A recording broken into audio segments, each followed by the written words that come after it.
Perfect. Hi. Welcome to Great Goodness. I'm so glad that you're watching this and that you're going to get to know Emily Davis-Fletcher a little bit better with us today. We're excited to have her here as our guest. I'm Angie, and this is my partner. Aaron Stewart. And Emily, you want to say hi? Hi, good morning. Such a Um, privilege. and so we're really looking forward to this. Make sure you like, comment, subscribe, interact. If you create something in response to what you hear today, then reach out and share that with us because we are wanting to put together an episode that is creative responses. And so we want to share your work. And so make sure to reach out and share that with us. And there's lots of different ways to get in touch with us. We're not hard to get in touch with, and some of them are Yeah. down below and you can find us. And so Karen, I'll get you to pull a card for us. Will you do that? Oh, okay, great. All right. So today we are going to pull a card from this lovely, oh, this is the book that goes with the cards, which we're not going to be referring to, but I just have to show you. Uh, because we're going to do an intuitive card pull. I'm just going to pull a random card and then we're going to just comment on what strikes us about the card. This deck is the Dream Song Oracle. It is written by Angie Sullins and the artwork is by Marta Orlowska and it's published by US Games. So if y'all want to get it, that's where you get it. Um, Hmm. this is what the back of each card looks like. I just It's love Oh, that. lovely. two foxes. Yeah. Hmm. Yeah, the fox considering the fox, I think. I love it. So I have really actually shuffled the cards like a normal person. But it's not a pretty sight, so I'm just going to do a little extra here. All right. And here is the card that we are going to be considering today. It's card 15, Protect the Fledgling. Interesting. Protect the fledgling. Are those fish in the it's like I part of her let me take dress? a little close up look. Okay, oh my goodness. Good eye, Chris. Yes. The dress, her open dress is revealing like a sparrow at the top that looks like it's flying in front of the moon, and then all sorts of little songbirds that Hmm. are on a tree that is in her dress that she has revealed. Oh, okay. Yes. Can you guys Oh, Beautiful. okay. see them? Yes. Yes. Protect the And fledgling. That's beautiful. yeah. I don't the way her neck is doesn't look too comfortable, but No. I know what's No. up with that. I think her eyes are closed. Maybe like she's in a dreaming. dream state. I think Mhm. she's dreaming. Mm-hmm. I love I'm that gonna there's go one with that. butterfly off to the side. Yes. And isn't she in front of a huge moon, it looks like? Yes. And but then there's a quarter moon behind that moon. So she is definitely in a dream world, I'm gonna say. Mm-hmm. I think she's And in a it's dream. and today's the 15th, so Mm. Oh yeah. we got the 15th card on the 15th day. Oh my gosh, see, it's the perfect card, And right? We were yeah. meant to be considering this. And I was thinking about all the moons and how we have some eclipses coming up in September, but you start feeling the effects about you can feel the effects like 30 days before, which would be about now. And Oh, so having all that lunar energy in this and I love some lunar energy. so I love her I think she is very in having a pleasant dream okay, so filled with fledgling, birds. what do you think the fledgling is? Like, is that her inner child? Is that child? Is that what is that? Protect the fledgling. Is that creativity? Like Yeah, what's I mean I mean, probably because of this podcast we're talking about, I what came to me was like your the work you generate, your creativity, Mhm. the beginnings Yes. of Yeah. but then I also have a baby, so that also came to me. Oh, Yeah. Protect, yeah, oh. he's 4 months, but Yeah. definitely with like our space and what the card could be speaking to with what we're doing this morning, our conversation. I was like, yeah, I feel that it's about remembering to not be critical and harsh on ourselves when we begin our creative Yes. projects and And take care of them, mm-hmm, protect them. Don't look to me because I am very stressed lately. Um, I feel like the message is honor these things that you haven't grown up fully yet. Don't release and protect them. If you can't deal with them today, don't just disregard them. Just hold on to them and take care Mm-hmm. of them, and nurture them when you can. Mm-hmm. Yeah, Mm-hmm. and so let me ask you this, Emily. You have a 4 month old. You're a new mom, right? Mm-hmm. Mm-hmm. And so how do you how do you protect your creativity when you're nurturing, when this has got to take a lot of your energy to nurture and grow this human being and care for this human being, then how do you make space for your creativity and protect your creative fledgling? Yeah, I'm definitely learning that as I go, like what I need to do for myself so that I don't um, get frustrated and um, um, feel like in a lot of ways what's present is beautiful and mysterious and also very um, like will fuel the creativity. I'll have a lot of ideas and new connections coming through the experiences with him that, like you said, like are all new for me as a first time mom. And I want to preserve that. But I also want to be present with him. So just I am keeping a journal, so that's one way, and also trying to limit my. I've learned over the last 4 months, like just limit my expectations. Like if I can just go to the journal once a day, or even now it almost seems like every other day, then that's a win. It doesn't need to be, oh, I got a 30-minute, a solid 30-minute chunk of writing. Some days that could happen depending on how he naps or how I feel. If I need to take a nap with him, that doesn't happen. Mhm. But yeah, just being like recognizing that anytime I showed up at the page, or even just got some time outside to walk in the grass, or whatever it is that fuels your creativity, that's a win. It doesn't Mhm. matter, did I go back and craft something or did I complete something. Right now I can't put that pressure on myself, Yeah. but I am definitely like still taking steps to um, express the creativity, which is like the main thing, like I said. So thank goodness Yeah. for journaling. And then for a while I was like, I'll write haikus. I can do a haiku. And then that seemed to only um, last a few days, and then I'll find something else. But I feel like as long as I'm writing or feeling like creative, which I said a lot of moments with him, even nursing, I can get a lot of, because you've Yeah. got that like Mm. oxytocin going, and Yeah. it's such a sensual experience. Whether it's pleasant or not pleasant, it's a very Mhm. sensual experience. So Yeah. that can get, thoughts and ideas, and just being in the body that's going to generate some work later on. Yeah, those were I think those are really good things to remember. Like Yeah. no matter what it is, if it's the stress of something like going on around your home and like something you're having to deal with right then, or or it's the pleasure, but I mean, I think that's pleasure and joy to have a new baby. I also think there's some Yeah. stress in it, if that's It's okay a for me to lot. say. Yeah, of course. Yeah. It's Okay, everything. okay, and and It's- and so no matter what it is for you to to accept that and to find that way, if it's the little pieces of paper, if it is a journal, if it is just enjoying those creative thoughts that you do have, if that's all you can do, yeah. Hmm. and being okay with that. I think that was really beautiful, Emily. Thank you. Yeah. Hmm. That Yeah. was a great introduction. Mm-hmm. And I have the bones of an introduction that I want to share so other people know who Emily is. Yeah.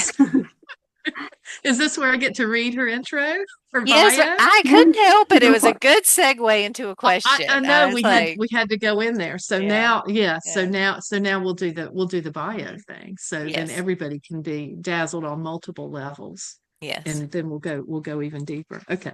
So here's the written stuff, y'all. It's really good and gives you some good background here. So Emily Davis-Fletcher earned her Bachelor of Fine Arts degree in creative writing from Stevens College, her MA in Women's Studies from the National University of Ireland, Galway, and her Master of Fine Arts in Creative Writing from Hollins University. Her poetry has been published in Tinderbox, Crannóg Magazine. Hope I pronounced that correctly. Okay. Crannóg Magazine, the Irish Examiner, and the High Window, among other journals and anthologies. She's taught creativity and poetry workshops at elementary schools, assisted living communities, domestic violence shelters, as well as at the University of South Carolina, Beaufort, the Pat Conroy Literary Center, and Stevens College. Most recently, she won the Starkey Flythe Jr. Memorial Prize in Poetry and the Oliver Bowman Award in Poetry. And we are so excited to have her here Yes. and to share the wonderfulness that is Emily. Yes. Thank you. Thank you for being here. Okay, so I have another question. What what does studying abroad do for your creativity? Mm. It makes, I mean, for me, in a lot of ways, I was like a baby again, seeing things for the first time. It was Ireland, so I mean, the language, people around me were speaking English, but it was strange and different, the accent, Hmm. the way they said things. So you're experiencing so much for the first time, like new things, and for the first time, and so that was very, just inspiring, and to be like an outsider again. So you have that tension, that um and your identity, like nobody knew me. I went with the study abroad program, so like you're like nobody. Like in one way it's freeing, and another way it was very like I had kind of existential crisis. I was like 21 at the time when I first went over to Ireland to study abroad. So it just gets you out of like your everyday normal yourself, and then your environment and space and your roles. So it was definitely like a huge growing experience, obviously. And sometimes I just equate it to being like a newborn, but you have a bigger body, but your Yeah. brain is like a newborn again. You're getting all this new data and Yeah. I would think so. And I would think it would give you almost a new language for what is familiar to what you thought was familiar to you, even like, mm-hmm. yeah. And as a writer, I would think it would work for any discipline, any type of creativity, but as a writer, I think it would be really profound in terms of Yeah. the way we language things, the sounds that we use in our work, and and like you said, it's English, yeah, but it's a different It's different. English. I That's mean, different. Yeah. It's yeah. different. And yeah, and Ireland is a great place for poets, for writers, I think, especially because there is this, in general, people are very, when they talk in a lot. They love to tell stories, just chat, a lot of figurative language and in their just everyday language. Where Yeah. like, Yeah. I'm going to steal that line. Like, oh, that ham sandwich almost like cut my throat or something. It was so tough. It almost cut my throat. I'm like, I'm stealing that. Or you just hear Yeah. things, and it could be the cab driver, the Mm. person at the bus stop. Like it Yeah. just really feels like poetry just spills into everyday life over there, just through the language.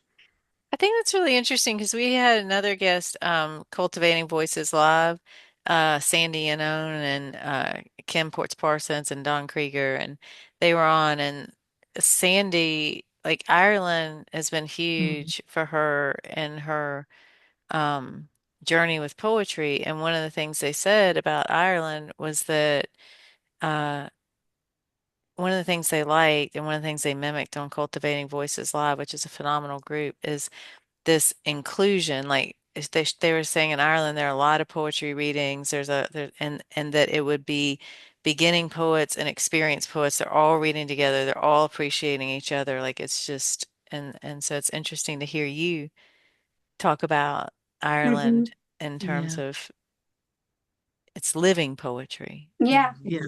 Yeah. I felt that too. It's not just poetry and literature, and just events and things that you can access at a library or at your local university or something. They're definitely like in the pubs, on the street. There's so many festivals, um, and yeah, it could be all ages, from like Yeah. 17, 18, up to, somebody in their 80s and Yeah. 90s, if, and they're able to go to the event. That's what I love, like how Hmm. and generational it was. And like you said, new writers with very well established writers. Like I'm going to give a shout out now to Ovale. Oh, you spell it Obheal.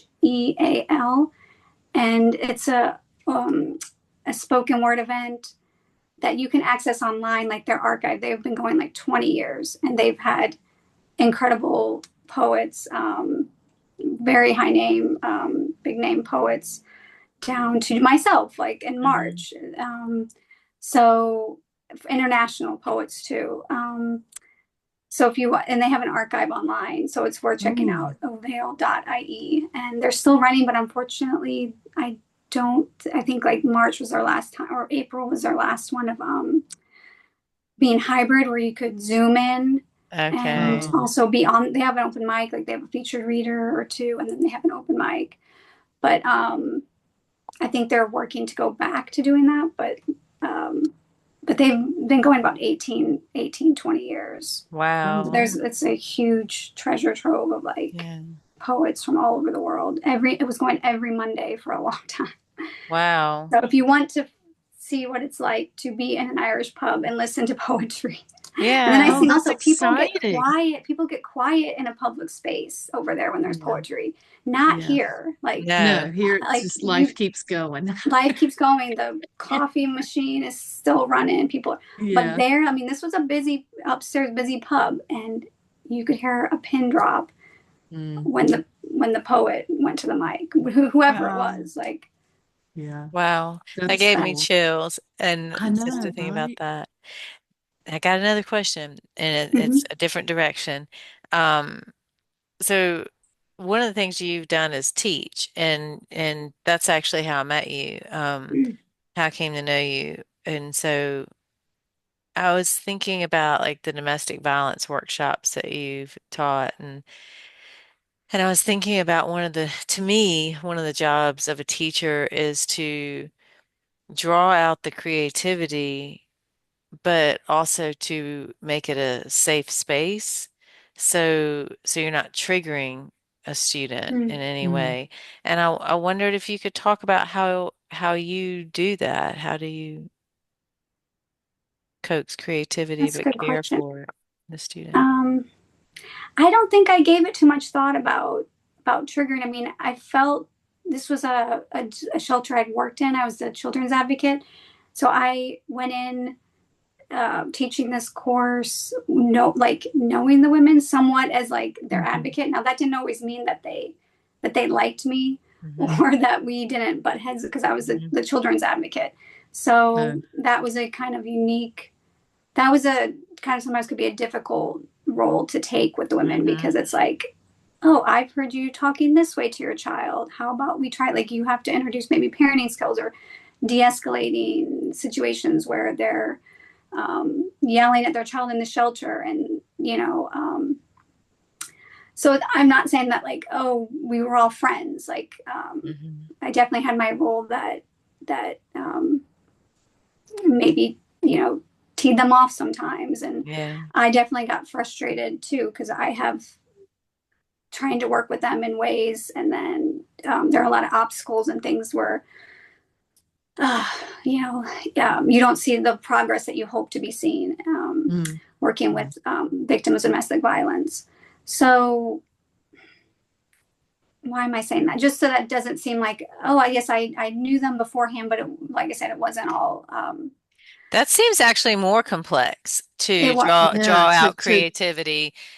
Yeah, go ahead, Karen. having some backstory that you're dealing with going in probably does make it more complicated, I would think, because now you have not just like what you want to present, but like, oh, now I know things about my audience, my people that are here that I need to take into consideration. And True, true. And I'm asking them Yeah, to, yeah, now be see me in this different vulnerable. role. Yeah, Yeah. yeah. yeah. Which I'm asking them to see me in this different role where it's more like, yeah, hopefully spacious and lighthearted. And I'm really there for them only, not for their children in a way, like where they normally see Right. me.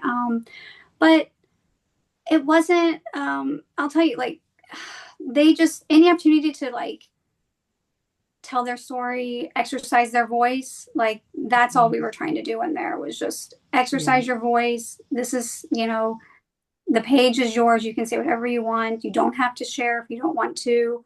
And you could feel like just the, as we got, like, I feel like it's usually about 2 hours. I mean, just the energy lighten, the Yeah. like you're saying, the guards, the shields we put up just come down. And like I said, like, yeah, they definitely had that with me because I was somebody working in the shelter. So yeah, that was pretty magical. And I was been thinking lately I want to do that more, possibly with Zoom. Oh, yeah. Um, but because it was so therapeutic for them and me. Because even though I've been writing for a while, I still have to constantly come back to the affirmation and the practice of like just being comfortable with my voice and being like, it's safe Yeah. to express this. It's safe to, whatever I want down to put down on the page, like just do it, let it rip. And um, yeah. Emily, that kind of brings me, I was just from looking at your bio and just talking to you this amount of time. I really wanted to ask you why poetry? Because your bio is you teach poetry, you write it, you share it, and you teach creativity also. So I was curious, like when did that happen to you that you felt like poetry and creativity, like what's your story with that? Why do you do what you do? How did I've that happen? I've got to get. I mean, I'm sure I came in this way, but I got a lot of credit to my mom.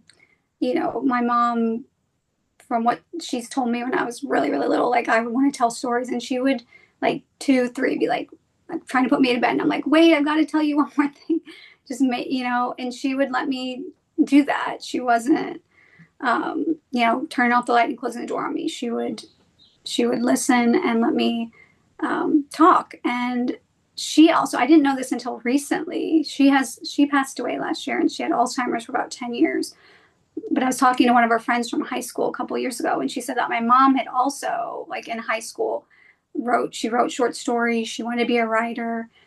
And I only knew my mom really as a blocked creative, I would say. And I get that term from like Julia Cameron's book, The Artist's Way. But, someone who, I mean, she would sometimes express her creativity at holidays, making like Easter baskets or Halloween costumes. She usually made our costumes, but those were her holidays, definitely Halloween and Easter and St. Patty's Day. But so I usually saw her creativity come that way, or the way she would converse with people. Even sometimes the way she'd write my note, like, please excuse Emily from school. Like, it wasn't just that traditional, please excuse Emily from school. Like, she made it very, A I'd be big like, this is story, too much, Mom. Why are you writing? Yeah, she'd right? be like, and Emily's so excited about the Luxembourg Duke and Duchess coming over that she was watching that on TV. I'm like, they don't need to know that I was interested in that while I was off from school. And yeah, but I can see now that like that was her way of expressing it, because she was in a domestic violence situation for a Mm. long time with my stepdad. She had a lot of trauma, so she wasn't that comfortable or didn't have that confidence to write in more you know literary avenues and pursue that. She didn't have the confidence, I don't think. But she had these other outlets of like writing in our books, very like I said, very I remember a teacher, when she'd inscribe stuff in our books and bringing that to school, the teacher would want to read what my mom had written. It was, just so beautiful, and expressing her love for me and my sister. So I get it from my mom for sure. Yeah. And then I must have come in with it, but that's why I got to give credit to mom. So That was really, really That's beautiful and really beautiful. touching. And Yeah. I want to ask more questions about that, but I'm like, that's really not I really about maybe about poetry, but um, I'm a curious person anyway. It's all Yeah. connected, so just Yeah. Yeah. ask whatever. It's But creativity, like how we yeah, express ourselves, right? And because why, why do we? yeah, and it's interesting because one of the when I one of the questions that was coming up for me, like it was really interesting because you were talking about you even have to reaffirm for yourself, like it's safe to say this, or it's safe to, it's safe to. And a guest we had the other day, Monica Prince, was talking about risk and if you're not being risky, are you really writing what you're supposed to write? Like if there's no risk in it. I'm Mhm. not paraphrasing that well, but No, the that's pretty general good. gist. Okay. That's pretty much it. Yeah, Okay. that's what she's saying. Okay. And so then when I heard you talking about like your experience with your mom and oh my gosh, like it's even though she was in this domestic violence situation, it sounds like she provided you and your sister with so much nurturing and care. And anyway, I guess I wondered what are things that you, when you go to write them, you have to what are you writing about when you're having to remind yourself that it's safe to write? Like what kinds of things make you feel like you need to reaffirm that? Yeah, great question. I mean, I usually write about my own experience. Definitely, I would say things that, I mean, I go into writing now more to like make sense of things that happen in my life that are like Mhm. really confusing and painful. So um, I think that's why I have to. I don't know if I'm protecting I don't think I'm protecting myself from a reader, but definitely probably that you can go in and feel this pain. Like it's going to be okay. You're going to go on the other side of this. You're Yeah. going to make it to the I other side. like that. Yeah. Yeah. I Because like It's sometimes a that. way mm-hmm, to examine it. It's like you're mm-hmm, giving it a vessel, sort of, And I guess. Yeah. well, mm-hmm, yeah, and I think you're onto something when it's like it's not always the risk of the reader reading it, it's the risk of how it's going to feel for us because like mm-hmm, I can't even imagine you're talking about making sense of things that don't make sense. How difficult that must be, and you may have worked it out now, but I don't know, I think some things are a lifetime of working out. How you could have this creative loving mother, how she's a blocked creative. She was what you would call a blocked creative. She endures this domestic violence, but she shows y'all so much love. And then to lose her the way that you did, and to watch her journey, like then go into Alzheimer's, which is so difficult mm-hmm, to watch, and I'm sure difficult to experience yourself. I hope I don't ever know, to be honest. And um. That must be something to make sense of, but that must also be very painful for mm-hmm. you. Do you write about that or write through that or? I've definitely, yeah, written about things about moms. Yeah, just moms being taken away. That's kind of how I think of it in my Mhm. mind, being taken away over time Yeah. by Alzheimer's. I've written about that, and interestingly, with the writing, we don't always know where it's going, which is a good thing. But there can be some blessing. There's definitely some blessings I found in through the writing of like maybe realize, oh, maybe I wouldn't have. Um, this sounds crazy to say, but because not everyone's going to experience this, and that's fine. But like, I think I didn't really have a lot of peace and forgiveness towards my mom, and we didn't have a very loving relationship for a long time until she got um, more advanced with Alzheimer's. She Yeah. became like just easy, like um, people's personality can change, and she had a lot of trauma, so obviously there'd be some anger and grief. And but then when she, at a certain point after a few years with Alzheimer's, she was like happy and like childlike again. And so I feel very, in some ways, blessed to have met my mom almost as she was as a child, pre pre trauma, without Yeah. those memories. Wow. Um, I and don't that's think it's crazy, by the way. well, I don't want No, to say, I don't want it to make it sound like, oh, also, but I think we were talking No. about this with Rosemary. Is it Trumer? I was watching that Yeah, yeah. yeah. and just that um, experiences are multifaceted. It's not just one thing or another. And as writers, it's like holding that, bringing that together, showing that, like, oh, look at this, um, like a prism of experience, Yes. Yeah. and how the light hits it in different ways when you just turn it a different way, turn it. The experience in your mind, you see it was so many things. And Alzheimer's, there was that aspect that, yeah, very, very yeah, very painful to watch my mom decline in so many ways. But then there was also this joy in being able to like hold her hand and sing with her, and we didn't do that in years and years Yeah. because of our history. Yeah. I want to Yeah. ask a question now because I'm asking this and then we've got to get you to read some poems, but you said peace and forgiveness and I wondered I'm asking this because I have a grandfather who took his own life when my mother was 11 and it hurt her in a way that meant she hurt me. And Mm. so I was very angry at this person I'd never met, um, because he'd hurt my mother and that hurt me and that hurt Mm. us, and so I was very angry at him. And the only thing that helped me stop being angry was writing poems in his voice.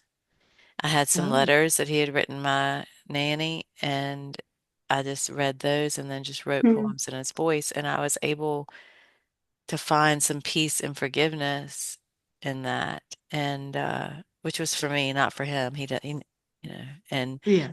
um, and I wondered when you said you found peace and forgiveness, was that in the experience?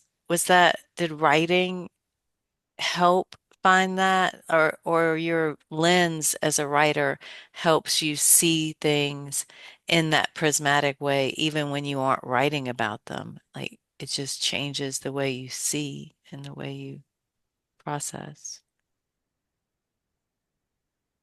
Possibly, I mean, I would say writing has definitely helped heal some things and been very, therapeutic. And because, like, yeah, like you said, we're writing into realizing new things, making new connections. Mm. One of the things that my therapist and spiritual teachers will often say is like, that's a story you've told yourself. What's the other? Like, could it be something else? Like, Mhm. Yeah. to get to shift your perspective, and so that you're not always thinking like, oh, this terrible thing happened to me, Mhm. this thing happened for me. Possibly if you can get to that. And a lot of times with writing, you can get to Yes. beyond the pain. Like I said, like sometimes I don't want to show up at the page with this sad or confusing chaotic experience because it seems overwhelming. But I'm still learning that, oh, I can do that, I can get to the other side of that. So I definitely, writing's been a piece of healing. But I've done a lot of stuff to work on myself. Really, the focus was like, okay, Emily, you got to get right here, and start living the life that you want to live, right, and not Yeah. be so angry Mhm. and feeling like, yeah, lost and stuck. So like, there's just been a lot of things, whether it was spiritual practice like yoga, meditation, homeopathy, Yeah. inner child work. That Mhm. was huge. So yeah, whatever shows up for people in their lives that's gonna really get them to like give love and nurturing to their self. I think that's how then it could Yeah. radiate to those outside of you that have Mhm. maybe hurt you, disappointed you, whatever it is. If you can Yeah. love yourself and forgive yourself, it's then easier to turn that. But I said that today. I've forgiven my mom. I've got some anger still. I know that's Mhm. in there. Um, But that's I think okay. Yeah, that's exactly. That's Yeah. okay. It doesn't I mean mean, I that there think wasn't that's being love. human, Yeah. right? Yeah. Yeah. It's human to feel everything you feel is human. So Hmm. Yeah. I think I think though with writing especially, but any kind of creative expression, I think what happens with that is you are coming from you're not being reactionary so much as we are like when we're dealing with our family or people. It's a lot of reactionary stuff. But Hmm. when you're writing a poem or you're painting a painting or you're doing something creative or you're in nature, it's like you're out of that Hmm. kind of face to face experience and you're just coming from a different place. You're just like, Hmm. oh, I'm in the woods. Hmm. And that's you're more present, I guess, is Hmm. what I think Hmm. when you're writing a poem, it, you're in that process. And I think then you're more open to whatever's coming. And a lot of times that can be really healing Yeah. Yeah. and Hmm. just give you different perspective. And then, you may find yourself in the postcard that you just made, having like some moment of joy where you're like, oh, that reminds me of, and then you can just kind of go your different way. I don't know. I Yeah. think it's really helpful for everybody. Yeah. Hmm. Yeah. Well Yeah. said. Like a sneaky outlet, right? Hmm. Um, Yeah, it really is. And it's a mirror to yourself. Like, yeah, I just the other day I was going to write a friend about wanting to console her with an experience of um, loss that she feels grief about and regret. And so I was kind of trying to console her about, oh, well, this is what I've learned about regret. And then I realized through the writing to her that I still have some regret about something that I thought I had come to acceptance about. Mhm. So yeah, writing does like hold up these mirrors yeah. Yeah, about it's like it gives you what's. a different doorway to go through, Hmm. and then suddenly you're in a different room. Hmm. Speaking of mirrors in different rooms, want to read Segue. us a poem? Oh yeah, the poetry.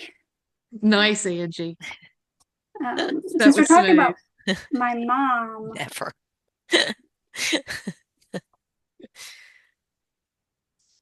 I'll read.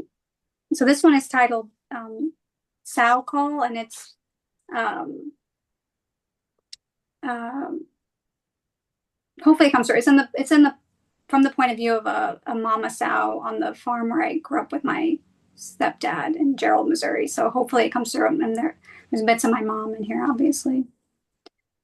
Sow Call. I broke 3 records, and each time he brought me chocolate. So when I bore him another record litter, I didn't expect her, up to her neck in silk. She wore the colors of earth in her eyes and hair, and held her breath like she'd never smelled a sow from so much city up her nose. Mm. She asked my name, and we both rolled our eyes. Big Mama, he teased. But I knew I was his best gal, because that's what he called me when he threw chocolate my way.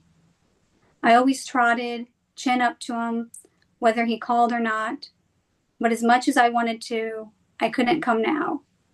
Pinned on my side, under the swell of 15 sucklings, I couldn't see why he forgot supper some nights. Mm.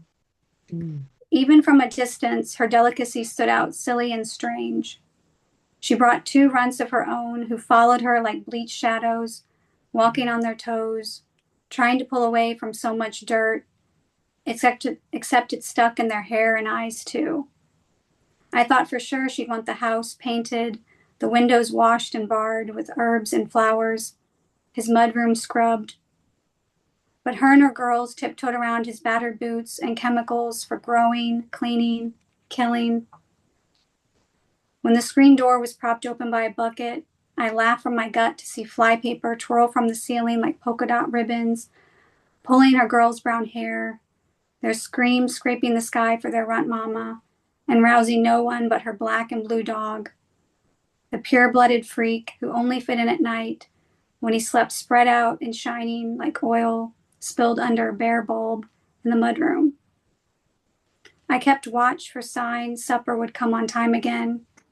Weekly, her silk was roughed up on a line of kicking denim. Every day, her voice was thrown out of the house, wrapped round trees and knocked off bales to sink in the mud, drown out horseflies and rain, clogged my ears until I was down a sense, and my eyes strained beyond the fence to see her at the window, talking with her hands, pale stalks of dry grass before cutting, talking over TV, unheard by everyone but me, because I had no choice. Her hair whispered earth, her voice mud.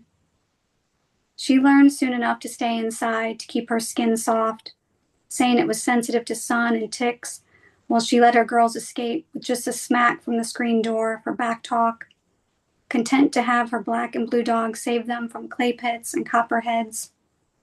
Sometimes her girls wouldn't run far, just creep along the bedroom window to peek at what kept their rent mama so quiet, until his sharp cuss would send them shrieking downhill with her black and blue dog tearing the field in two to overtake them. I closed my eyes only when she was hushed and her black and blue dog was off playing hero. I let myself sink into my own, hoping supper would show itself, but after all I never saw it coming. Squeals that peeled my skin, my tender bodies ripped in half, bellies exploded, bloody roots, heads crushed, dead eyes. I was blind from seeing too much and not enough. How that freak snuck inside my pen with other mutts. I didn't follow his flashlight or come when he brought supper late. He whistled, clicked his tongue. I sunk deeper, feeling nothing suck or bite. He pushed his hand between splintering slats and tossed chocolate squares at my eyes. I let them return to muck. When her cusses chased the growl of his truck over gravel, I kept still. When she cried, I kept still. Only her call of breaking glass lifted my head. Wow. Wow.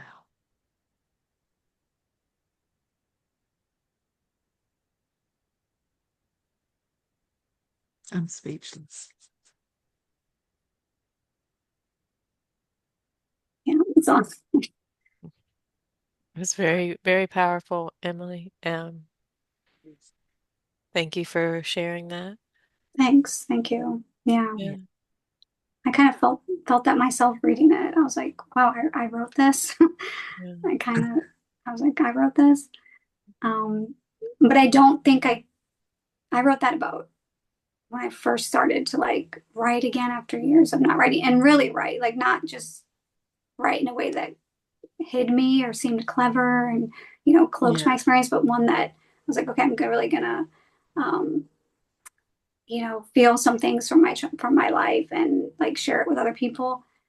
I had to write that though from this perspective of the Sal, like, like distance it from Right. myself, distance it from myself. So I feel like that's a technique that can work for a lot of people. If it's like, this is too painful to touch, I don't want to go back there. That's one thing I recommend because I've noticed with myself that that's how I can get into it is if I throw it onto, somebody else to be Yeah. the narrator or the I or even Yeah. writing it in you person, that second person can distance it too. Yeah.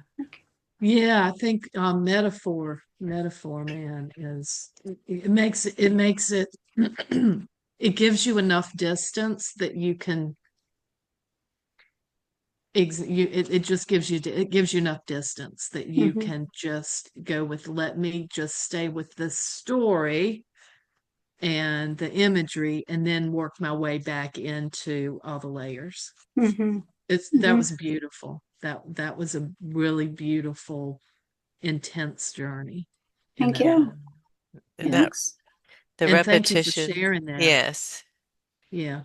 And the repetition of the black and blue dog was like very it that whole thing just got me. Yeah. Yeah. I am.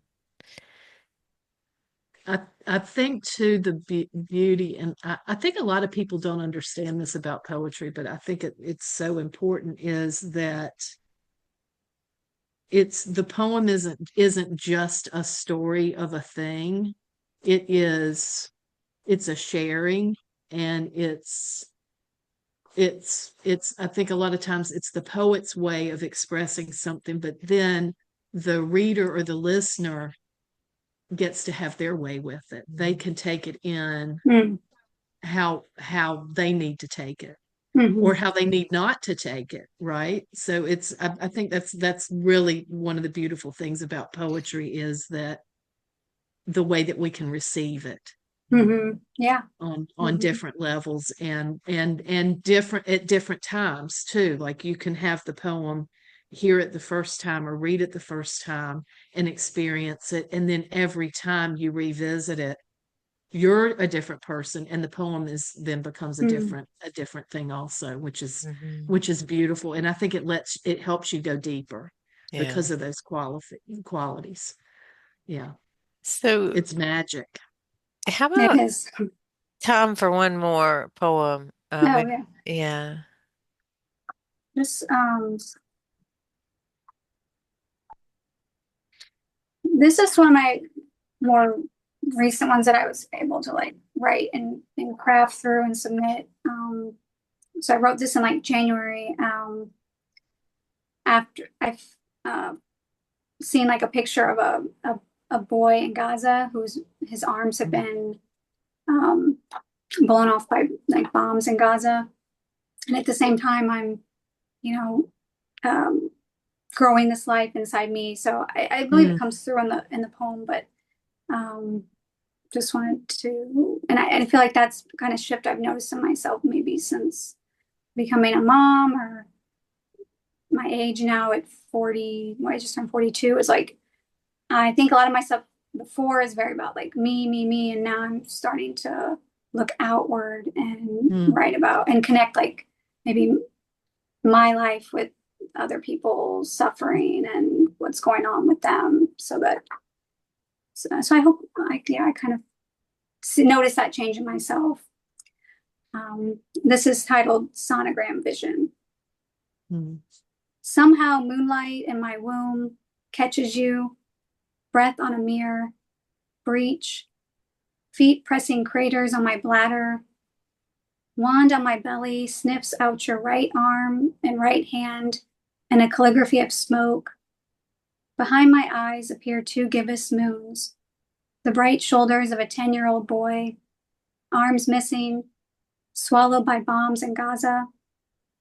Arms grow out of heart cells, the wand holder says, as she searches for your left arm in so much gray rubble and finds a fist. Open, I pray. I must know how many fingers your heart has sprouted. 1, 2, 3, 4, and thumb. Wow, wow, wow, calls your heart, echoing my thoughts at 150 beats per minute. Now, whoa, whoa, whoa, whoa. Are you less in awe? Your skull and profile grins. Scratch my chin, Mama. I hear the other boy plead. Please, not now. I'm looking for my son's arm. Come to me when I'm alone, driving a road I know like the back of my teeth. When I'm at the cold light of a computer and can send money from within my country that sends arms. Dry my eyes, Mama. Mm. I can't. I'm a tree, branches full of tinsel bones, and my boy lying on his left arm, a wick of dynamite lit from within. Mm. Oh, Mm. wow.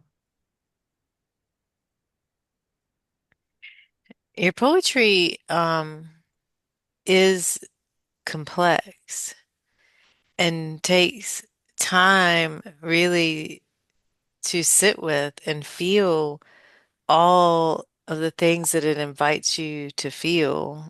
Like, so I feel like when I hear you read, I'm feeling so many different things, and they're all very intense to the point where like it's difficult for me to respond, to Mm. articulate a response because I'm like, that's gonna take some time. Like that's It's very, deep. yes, which It's I deep. It's such love. deep, Yeah. like, I'm feeling the deep feeling. Yeah. Yeah. feelings. Like there's many, there's Yeah. many. Um, yeah, because even like even I don't feel like you.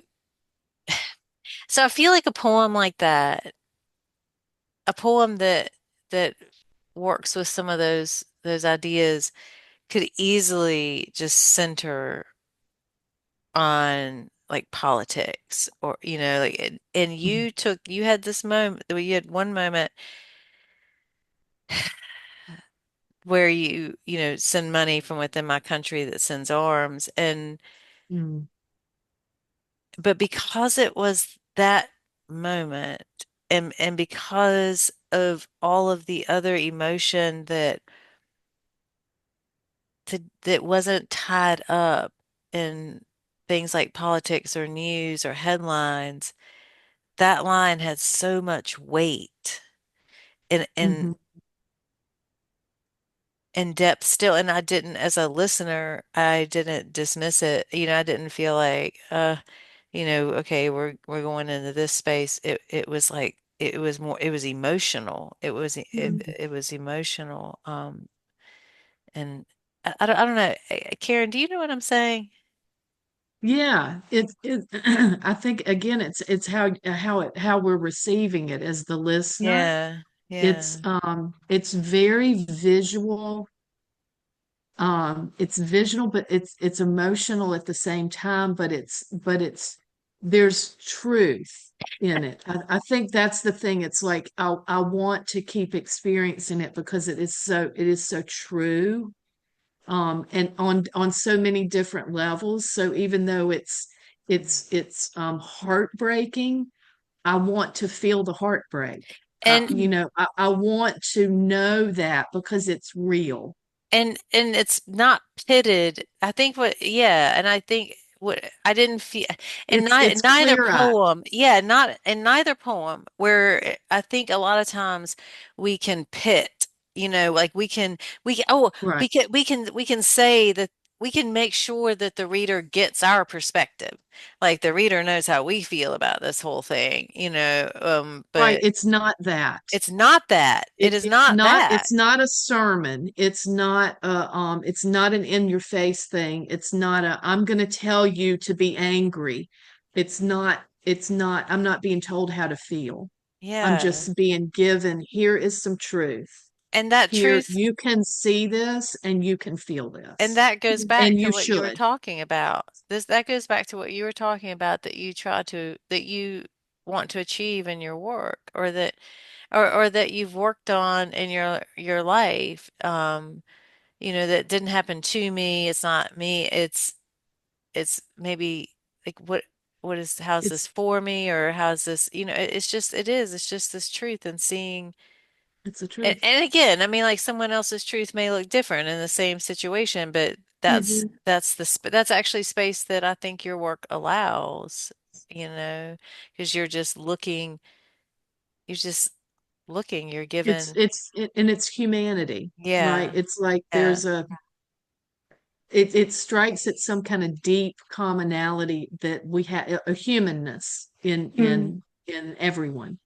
right? Just yeah, like that you don't want to have those things that you would need to feel, yeah. but it's real and you need to.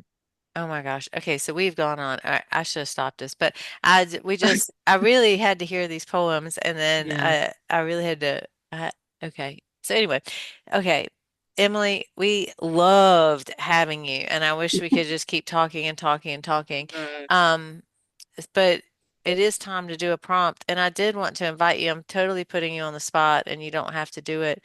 But do you want to, you have several prompts you've said just during this. Would you like to give the prompt today? Yeah, I mean, we can both share. Well, I want to hear your prompt too. Um, I think I had mentioned like how I got into the sow calling poem Hmm. was through like trying to look at an experience I had, but through a different perspective, maybe an animal or an ancestor that's watching, whatever comes to you. of like what perspective can I grab that's not mine to write about this. Mhm. Um, that would be my prompt to say, okay, yeah, try that, write for at least 10 minutes.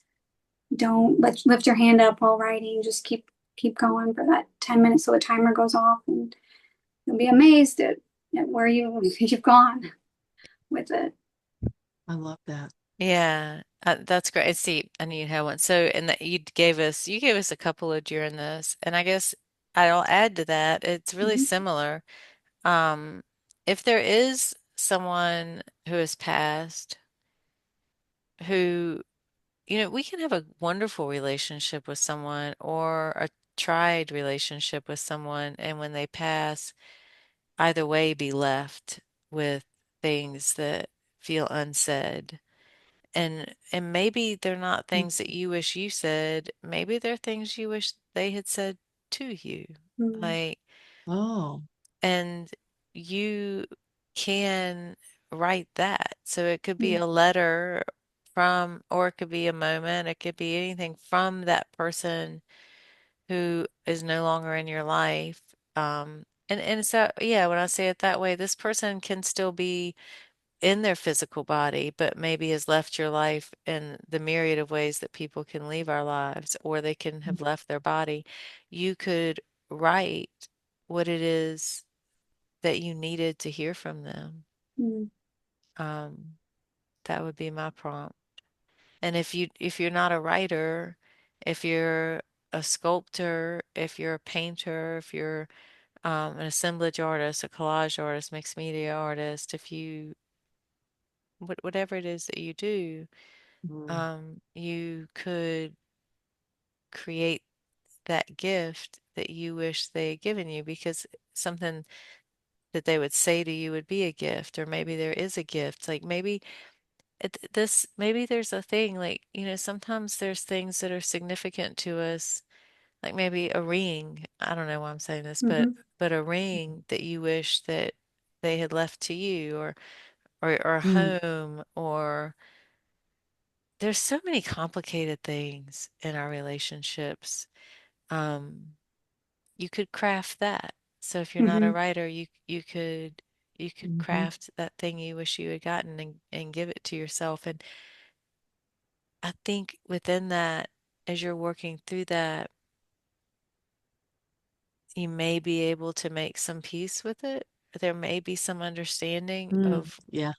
why they didn't, because a lot of times I think people don't say things or give things or do things not because they don't want to, or not because we aren't worthy and they don't know that we're worthy, but because they can't for some reason. Like their beliefs don't let them, or their fears don't let them, or I even think about the way we parent, like the way I, I love my stepchildren so much that I'm terrified for them all the time. I'm Mhm. always scared for them. Like I'm like, why are you driving on that road? Like, don't drive on that road. Just stay at home. Lock the door. Stay there. Yeah. You know, Don't go out. and and so and so, Let me keep you here. yes, and I have to watch myself all the time. Yeah. Like when they're like, "Hey, I'm thinking I'm gonna try this," and I'm like, "Pat," and I'm like, "That sounds great. I'm so excited for you." I'm really freaking not. I'm really scared. And Yeah. so, I think as children, sometimes with our parents, I'm not saying this is with you, Emily. This is Oh some no, he's must only 4 months and I'm already like so scared yeah. about everything he does. And he really doesn't do very much, but eat, It's sleep, it Yeah. starting to doesn't go roll away. over. I'm It like, doesn't oh God. yeah. That doesn't go away. You just get used to it. And so then if we're thinking about our own parents, like I think about like my relationship with my daddy, and he is the same way. If I'm like, hey, I don't know, oh, I want to do this, or oh, we're starting this, and he's like, why? And what he's really saying is, I don't want you to have to struggle, or I'm worried you're gonna have to, but it Mhm. just comes out as why. And then and so now every time he says, No. why? I'm like, oh, I love you too. It's like I Yeah. don't say that to him, but that's what I'm thinking. It's like, Yeah. okay. Okay. But this has been a wonderful show. Thank you so much Oh for my making time goodness. to do this. Thank you, Emily. And there Thank will you. we'll put information about how to contact you. Like, do you share really quickly like how to get in touch with you if people want to, and we'll put that in the down below too. Yeah, definitely. My email is probably the best way. It's Emily, Emily, D is in Davis, F is in Fletcher, J is in June at gmail.com. And yeah, I'd love to hear from people. I offer yoga and breath work and meditation exercise on Sundays through Zoom. And um, Oh, I've been um, working with this teenage, really amazing writer who's only a teenager. I'm like, you're gonna working on his like novella and fantasy. So I'm happy to put myself out there and like be a writing mentor or cheerleader coach and to people um, through Zoom right now Yeah, is the best. If yeah. I can one day meet up with people again in person, that'd be great. But right now, editing you have a and baby. You Yeah. have a yeah, baby. and just yeah, and my schedule like it's also just my Welcome to schedule, just Zoom. like my schedule, just like I might not really be out of, well, I don't get out of pajamas most of the day, but like out of bed until like 10 and then go back to bed at like 1 a.m. or something. Then I'm up again at like 5 a.m. to Yeah. feed him. Like it's just such a weird schedule that, um, but yeah, I'm really happy to like help people with editing their work or like I said, be a writing coach. Yeah. And then definitely, and the yoga I do is donation based. So you don't have to give a donation. It's Sundays at 3, and you can email me for the link. That's just a gentle chair yoga and breathwork and meditation called Zalam. Awesome. Thank you so much, Emily. And that information will be Uh, down below. Okay, So thank thank you. you. I hope y'all have a great day. And You too. you Thank you for this. too, and everybody. here we go. I know this is the awkward